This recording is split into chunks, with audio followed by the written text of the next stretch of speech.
چون جمعیت مجردها در ایران قابل توجه و مظلوم واقع شدن، ما روش ایجاد محبت و رفع خستگی بین مجردها رو آموزش میدیم. بچه‌گول مجرد مشخصه که از خستگی بسیار خسته است. چون میشناسمش مسلح میدم سمتش، دستکش، ماسک، کلاه. بچه‌گول مجرد آماده است. میشینیم تاش، پاها رو در میاریم، اوف سگ مرده میده، یه خم تبدیل به دو خم میکنه. این مجرد شقر بعد بدن آب جوش 400 درجه آماده است. مجرد شقر بدن آب جوش 400 درجه میره و بیهوش میشه.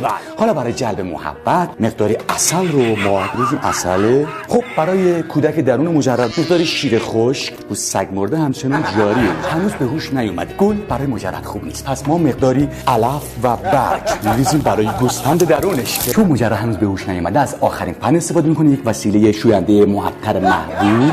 بله شروع میکنیم به مالیدن. بعد جواب داد. اونم که در رفت خستگیش بود